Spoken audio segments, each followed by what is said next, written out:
In the laboratory, a ball of yellow liquid was quietly approaching. After contacting the rabbit's nose, it penetrated into the rabbit's body and combined with it. The yellow rabbit's eyes verified that the combination was successful. Dirk began to order his men to conduct human experiments. Then the container was opened, and a ball of black liquid was waving its body wantonly and then began to crawl to the ground.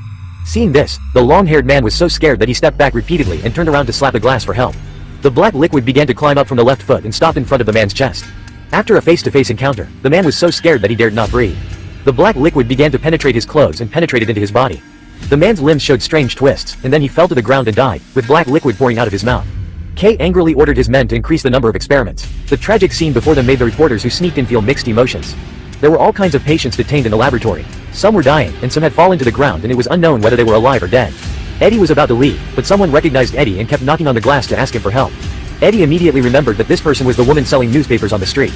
The kind-hearted Eddie had to lend a helping hand. He eagerly picked up the fire extinguisher and hit the glass hard. But the woman did not repay her kindness. She directly threw Eddie to the ground and locked Eddie's throat with both hands. At this time, the mysterious liquid was quietly transferred, and then the woman died on the spot.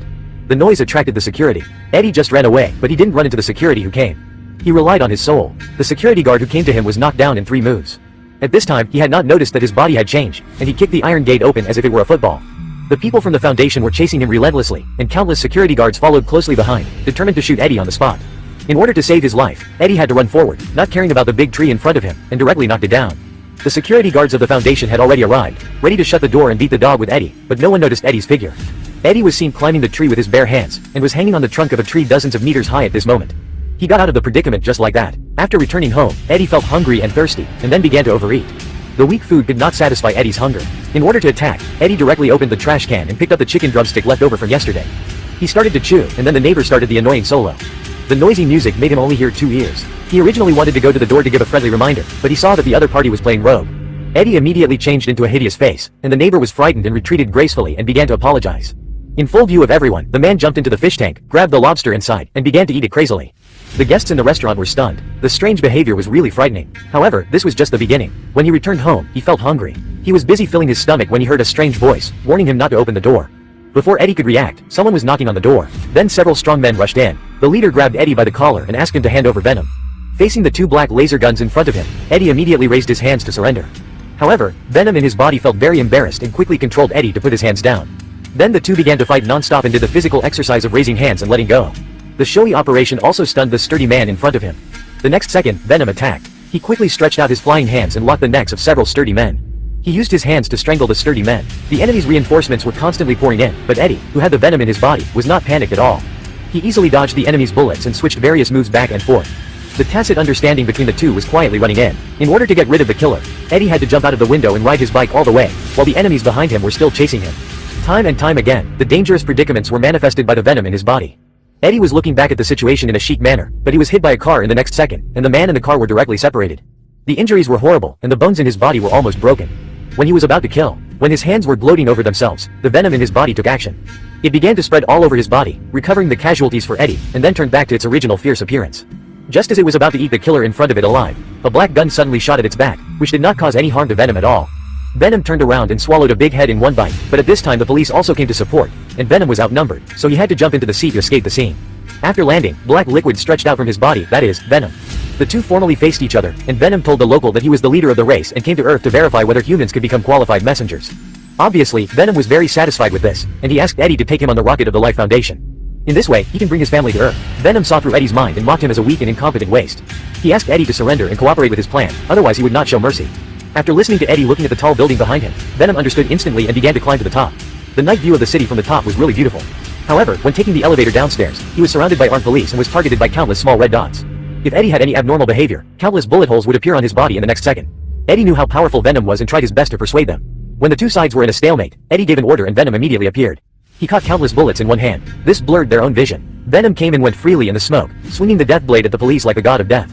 In the face of absolute strength, they were like ants, powerless to turn the tide, and directly rolled all their weapons into a ball, starting a personal show of 5 kills. The police wanted to find a breakthrough with flash bombs, but Venom was not so good. He jumped up with precise positioning, took down the high point in one fell swoop, and removed the iron frame and walked towards the police. He grabbed the police as a weapon and hit the police who were still attacking him. After a while, the police almost wiped out Venom, and he roared in victory. He was about to lift the person to start eating, but was quickly stopped by Eddie, and was seen by Xiao Mei who happened to come. He was so scared that he screamed, "Eddie!" Xiao Mei quickly stepped forward to explain. Xiaomei decided to take him to the hospital for a checkup, but the results scared everyone.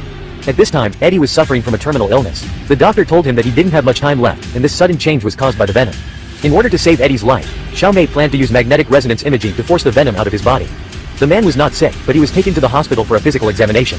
As the instrument started, Eddie screamed violently, and the venom in his body was twitching due to the magnetic resonance imaging, and the instrument was blown up.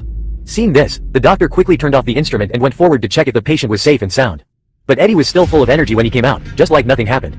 The doctor asked if he wanted to do it again. Venom heard it and strangled the doctor. Seeing that the doctor was about to die, Xiaomei turned on the instrument directly. With waves of severe pain, Venom was forced out of the body directly. The doctor locked him in the laboratory nimbly. Eddie pointed at Venom and started to curse, then turned and left. However, the clever Venom escaped slowly from the vent. Relieved, Eddie hurriedly prepared to flee, but unexpectedly ran into the killer in the elevator and was knocked to the ground by the tranquilizer gun. When he woke up, he was tied up. Dirk asked him to tell him the whereabouts of Venom, but Eddie didn't know where the Venom was at this time. Seeing this, the other party directly showed the black liquid monster in his body. This thing was Riot. The two of them were in cahoots and wanted to lead their kind to rule the earth. After learning that Eddie was useless in this matter, the killer took him directly to the grove to get rid of him. Suddenly, a black hand patted the killer's shoulder, and then turned around and was swallowed up and taken away directly. Riot returned and urged Xiaomei to go home quickly. They ran all the way to catch up with Riot, and stopped them from going to Riot the night before boarding the rocket, and directly scolded them. Afterwards, the two began to fight on the elevated platform. Riot transformed one hand into a meteor hammer, which directly hammered Venom to death, and the other hand transformed into a sharp blade, which almost killed Venom.